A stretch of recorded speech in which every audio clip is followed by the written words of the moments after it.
बच्चों, स्वागत है आपका दृष्टा अकेडमी पर। तो चलिए शुरू करते हैं आज की क्लास। आज हम एक नई चीज़ सीखेंगे, दो नंबर्स को यूज़र से कैसे एक्सेप्ट करवाएं और उन पर कैसे हम कोई भी ऑपरेशन करें। Operation in the sense calculation या जो भी, ठीक है। तो आज की क्लास में एक छोटी सी नई चीज़, छोटा सा अपग्रेड है, नई चीज़ है कि यूज़र से अब हम कैसे एक्सेप्ट करवाते हैं। तो क्वेश्चन ये रहेगा आपका इस प्रकार से, write a program to accept two numbers and display their sum. तो बेटा या बच्चों हमेशा ध्यान रखिएगा, जब भी हमें यूजर से कुछ भी एक्सेप्ट करवाना है तो सबसे पहले एक लाइन आएगी, कौन सी?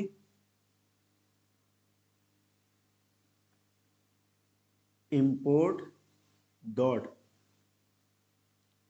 जावा डॉट util डॉट string। ये लाइन इंपॉर्टेंट है।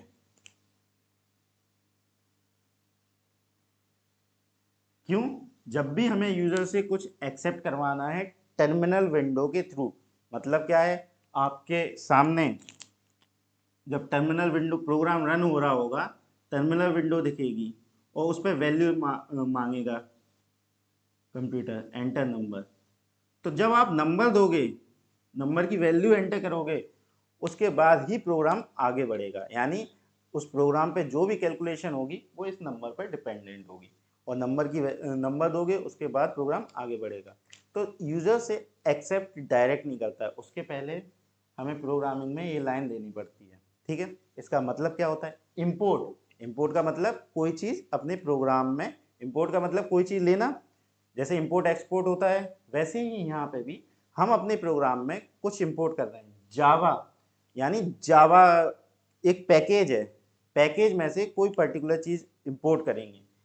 डॉट यूटिल मतलब एक जावा का एक यूटिलिटी पैकेज होता है। दो चार पैकेज हैं जो कि आपको जानना है, उससे ज़्यादा नहीं जानना है, पैकेज तो बहुत होते हैं इसमें, ठीक है। उस पैकेज को हमें इंपोर्ट करना है। अब उस पैकेज के अंदर काफ़ी क्लासेस होती हैं, तो एस्ट्रिक दे दिया तो सारी क्लासेस इंपोर्ट हो जाएंगी, वरना मैं किसी क्लास का नाम दे देता।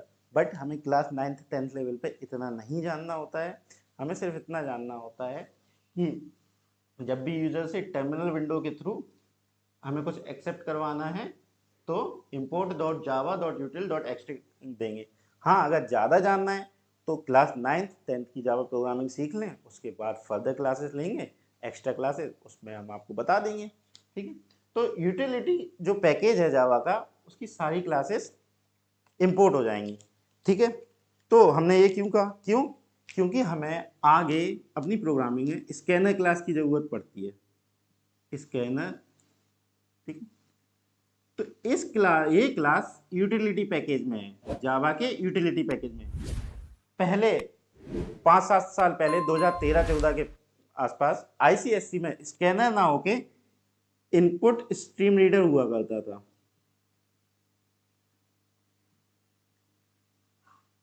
और जावा डॉट यूटिल ना देके java dot IO dot asterisk देते थे। मगर अब सिलेबस में इनपुट स्ट्रीम रीडर ना होके स्कैनर क्लास इंट्रोड्यूस कर दी है, ठीक है। तो स्कैनर का सिंटेक्स क्या होता है? Scanner SC is equal to new scanner system dot in. Okay. अब ये अब आप लोग सोच रहे होंगे अब ये नई चीज क्या आ गई, क्या भला है? प्रोग्राम देखिए कैसे प्रोग्राम बनाते हैं, बहुत इजी लगने लगेगा आपको। बस ध्यान रखिएगा, जब भी हमें यूजर से टर्मिनल विंडो के थ्रू कोई चीज़ एक्सेप्ट करवानी होती है तो import dot Java dot util dot asterisk आता है और स्कैनर SC आता है, ठीक है। और एक और चीज़ इसमें मैं आपको बताऊंगा, इनमें क्या चेंजेस कर सकते हैं, ये सब चीज़ें मैं प्रोग्राम में बताऊंगा। जो फंक्शन नेम है उसमें भी थोड़े से चेंजेस आते हैं, वो चीज़ मैं प्रोग्राम बनाता हूँ तो आपको समझ आ जाएगी, ठीक है। इनको देखकर डरिए नहीं, घबराइए नहीं, कोई रॉकेट साइंस नहीं है, कोई कॉम्प्लिकेटेड चीज़ नहीं है, बहुत ही ईजी है। जहाँ दो चार प्रोग्राम इनको यूज़ करके आप बना लोगे, बहुत आसानी से समझ में आ जाएंगे। बस मेरा हर प्रोग्राम कंप्यूटर पे रन जरूर कराइए, उसका आउटपुट चेक करिए सही आता है कि नहीं, प्रोग्रामिंग सीख जाओगे। चलिए शुरू करते हैं फिर। तो हमारा क्वेश्चन क्या है, to accept two numbers and display their sum. तो अब क्लास के ऊपर सबसे पहली लाइन हमारी क्या क्या आएगी, import java dot util dot asterisk, सारे लेटर्स स्मॉल होंगे।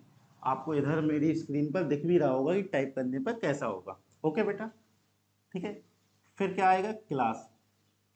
क्लास का सिंटैक्स बच्चों आपको पता ही है, ठीक है। तो मैं इसको दे देता हूँ, अपन to accept two numbers and display their sum है, अपन ऑलरेडी एक सम नाम का प्रोग्राम बना चुके ही हैं, तो इसको भी मैं क्लास सम उसके आगे ए लगा देता हूँ। ए का मतलब एक्सेप्ट, आप अपनी सुविधानुसार सम एक्सेप्ट भी लिख सकते हो, वो यूजर डिफाइंड है जो कि आप अपने हिसाब से लिख सकते हो, ठीक है। चलिए शुरू करते हैं। क्लास मैंने लिख दी सम ए, ओके। अब कर्ली ब्रैकेट ओपन, ठीक है।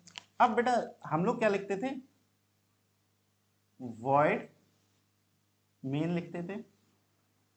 अब क्या है, जब भी हम यूजर से एक्सेप्ट करवाना होता है, वॉइड मेन के आगे आ जाएगा पब्लिक स्टैटिक। पब्लिक स्टैटिक के सारे लेटर्स स्मॉल होंगे, वॉइड का वी कैपिटल, बाकी स्मॉल, मेन। तो बेटा बच्चों क्या होगा, वॉइड मेन से, ठीक है। अब आप कहोगे पब्लिक स्टैटिक क्यों आ गया, तो मैं आगे आप लोगों को क्लासेस में बताऊंगा कि इनका क्या मतलब होता है। पब्लिक का मतलब पब्लिकली अवेलेबल है, स्टैटिक का मतलब डायनेमिक नहीं है, मतलब चेंजेस नहीं होंगे।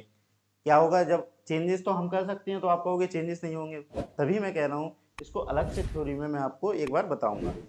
चेंजेस नहीं होने का मतलब जब प्रोग्राम एग्जीक्यूट हो रहा है उस समय चेंजेस नहीं होते हैं ऑटोमेटिक प्रोग्राम में, ओके, ठीक है। लेकिन अभी आप 4-6 प्रोग्राम बनाओगे, ऑटोमेटिकली समझ में आ जाएगा क्या, जब भी हमें यूजर से एक्सेप्ट करवाना है तो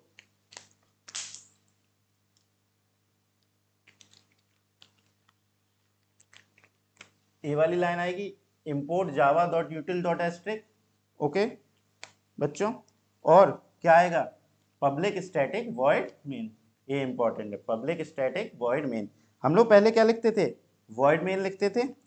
अब क्या हो जाएगा, उसके आगे दो वर्ड्स या और जुड़ जाएंगे, पब्लिक स्टैटिक, ठीक है। चलिए शुरू करते हैं।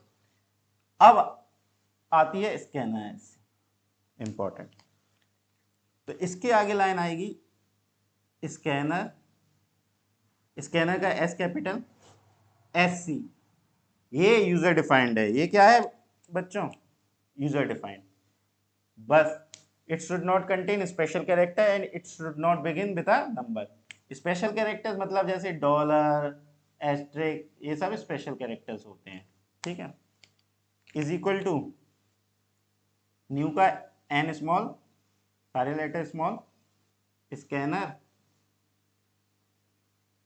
सिस्टम, इसको रख सिस्टम डॉट इन, ओके बच्चों, ठीक है। अब अगर कोई नंबर डिस्प्ले कराना, उसके ऊपर एंटर नंबर लिखा हुआ है ना, ऐसे ही अगर यूजर से नंबर एक्सेप्ट करवाना है तो यूजर के सामने मैसेज डिस्प्ले होना चाहिए ना, एंटर फर्स्ट नंबर या एंटर सेकंड नंबर, ठीक है। तो यूजर को मैसेज डिस्प्ले कराने के लिए हमारे पास क्या कमांड है या क्या सिंटेक्स है, system dot out dot print L, ठीक है। तो हम क्या देंगे, system dot out dot print L N enter first number. अब यूजर नंबर देगा, यूजर नंबर देगा तो वो किसी वेरिएबल में सेव होना चाहिए। हमने तो ऊपर कोई वेरिएबल डिक्लेयर ही नहीं की, कोई बात नहीं, हम इधर डिक्लेयर कर देंगे। पॉलीमॉर्फिज्म में अपने हिसाब से प्रोग्राम बना सकते हैं, अगर ऊपर डिक्लेयर नहीं कर पाए तो नीचे डिक्लेयर कर देंगे, या उसी समय डिक्लेयर कर दो, उसी समय वैल्यू सेव करा दो। तो मैं डिक्लेयर करता हूँ, क्या लिखता हूँ मैं, इंट ए, यानी कंप्यूटर में एक मेमोरी लोकेशन असाइन हो जाएगी ए नाम से, जिसमें इंटीजर डेटा टाइप। अब जैसे ही जो यूजर वैल्यू देगा वो इसमें सेव करानी है ना। अब कंट्रोलर तो इधर होगा और यूजर जो भी एंटर देगा वो ए में सेव हो जाएगी। तो इसके लिए कमांड होता है A is equal to sc dot next int round bracket close. अब बच्चों यही इंपॉर्टेंट चीज है, ये चीज और ये चीज सेम होनी चाहिए। यहाँ एस सी है तो यहाँ पे भी एस सी होना चाहिए, यहाँ के है तो यहाँ पे भी के होना चाहिए, यहाँ टी है तो यहाँ पे भी टी होना चाहिए। NEXT एक कमांड है, इससे कंप्यूटर समझता है कि जो एंटर है यानी इस लाइन के बाद जो नेक्स्ट इंट है, मतलब इसके बाद जो इंटीजर वैल्यू देगा यूजर उसको सेव कराना है इंट। अब जो भी वैल्यू दोगे वो ए में सेव हो जाएगी। उसके बाद अगेन सेकंड नंबर एक्सेप्ट करवाना है तो क्या कमांड देंगे, system dot out dot print LN enter second number. अब इसको दूसरे वेरिएबल में सेव कराना है, क्यों सेम में तो सेव नहीं करा सकते। अगेन दूसरा वेरिएबल डिक्लेयर कर दो, int B is equal to S C. मैं आपको हर जगह वेरिएबल इसलिए डिक्लेयर कर रहा हूं ताकि आपको ये समझ में आ जाए, जरूरी नहीं कि हम शुरू में ही सारे वेरिएबल डिक्लेयर करें, हम बाद में भी डिक्लेयर या प्रोग्राम के चलते चलते भी डिक्लेयर कर सकते हैं। Next int okay. अब इन दोनों का सम सेव कराना है तो किसी int s is equal to A plus B save हो जाएगा। अब दोनों का सम डिस्प्ले कराना है तो सम कैसे डिस्प्ले कराएं, तो हम अपने अनुसार किसी भी फॉर्मेट में डिस्प्ले करा सकते हैं। जैसे तो डिस्प्ले कराने के लिए सबसे पहले क्या है हमारा सिंटेक्स है या क्या कमांड है, system dot out dot print LN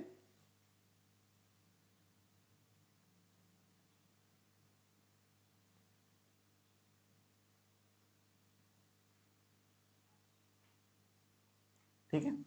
अब इसमें मैं क्या कर दूंगा, sum is equal to plus okay,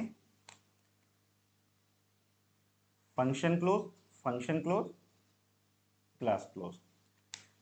तो जो प्रोग्राम मैंने इधर बनाया है वो मेरी टेक्निकल टीम ने टाइप करके रख दिया होगा, इधर आपको दिख रहा होगा। तो पहले अपन समझते हैं कि कंप्यूटर इसको कैसे ऑपरेट करेगा, कैसे कंट्रोलर कहाँ जाएगा, उसके बाद फिर मैं आपको कंपाइल करके दिखाऊंगा। तो चलिए देखते हैं। कंट्रोलर इधर जाएगा, import java dot util dot extract सही है, कोई दिक्कत नहीं। क्लास एस सम ए सही है, कोई दिक्कत नहीं। पब्लिक स्टैटिक वर्ड मेन सही है, कोई दिक्कत नहीं। स्कैनर एस सी सही है, कोई दिक्कत नहीं। System dot out dot print LN. अब देखो जैसे ही कंट्रोलर इधर जाएगा तो क्या कमांड आ गया, system dot out dot print LN enter first number. तो ये मेरी टर्मिनल विंडो है, क्या डिस्प्ले हो जाएगा, एंटर फर्स्ट नंबर।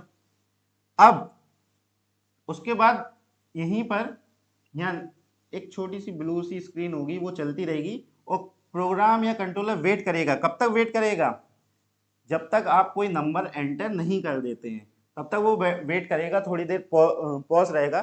जैसे ही आप नंबर एंटर करोगे वो अगली लाइन में जाएगा। तो जैसे सपोज करो इधर मैंने दे दिया 12 और एंटर दबा दिया, तो क्या होगा, कंट्रोलर ए में 12 सेव करा देगा, आगे बढ़ जाएगा, आगे वाली लाइन में जाएगा। आगे वाली लाइन में क्या होगा, system dot out dot print LN enter second number.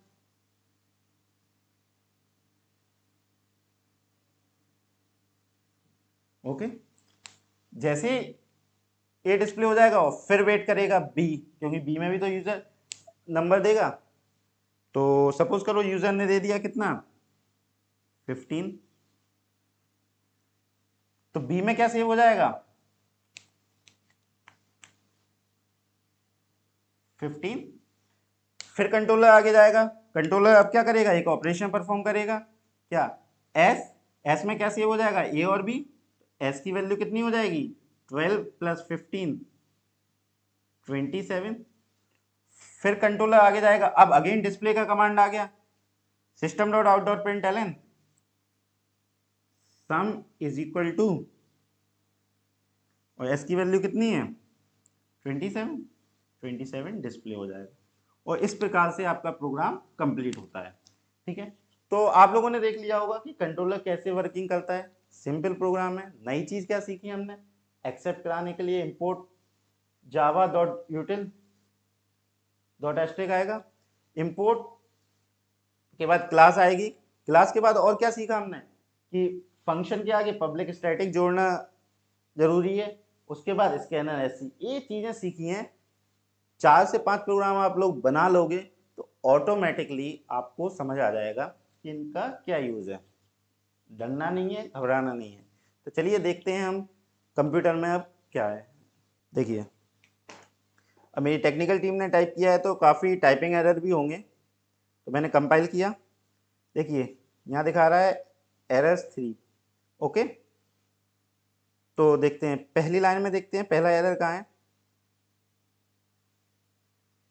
Void का वी भी स्मॉल ही आता है, ध्यान रखिएगा बच्चों। Scanner S is equal to new scanner, system dot in का एस क्या आ जाएगा कैपिटल, एस क्या आना चाहिए कैपिटल। अब यहाँ system dot out dot print का एस क्या आना चाहिए कैपिटल। फिर क्या आ गया, इधर आ गया सम इज इक्वल टू, इन्होंने क्या किया डबल कोट्स लगा दिया, उसके बाद इक्वल टू लगाया। इक्वल टू नहीं लगाना है, इन्हें क्या लगाना है प्लस लगाना है। ओके, देखिए बच्चों अब मेरा क्या आ गया, class compiled no syntax error. ठीक है, अब देखते हैं इसका ऑब्जेक्ट बनाते हैं।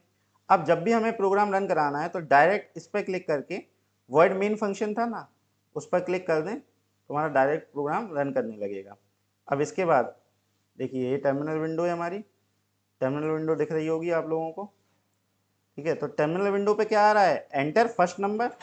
अब मैंने जैसे ही फर्स्ट नंबर डाला, देखिए नीचे टाइप इनपुट आता है, इसमें मैंने 12 डाल दिया, एंटर किया, क्या आ गया एंटर सेकंड नंबर, मैंने इधर डाल दिया 15, सम इज इक्वल टू 27। तो आउटपुट आ गया मेरा। चलिए बच्चों, तो आज हमने एक नई चीज सीखी, क्या कि कैसे हम यूजर से कुछ भी डाटा, कोई भी नंबर एक्सेप्ट करवाते हैं। अब आपको होमवर्क के लिए एक प्रोग्राम देता हूं, write a program to accept 2 numbers and display their product. इस क्वेश्चन को मैं अगली क्लास में डिस्कस करूंगा अपनी। आई होप आपको मेरी क्लास समझ में आई होगी, अच्छी लगी होगी। That's all for today, have a nice day.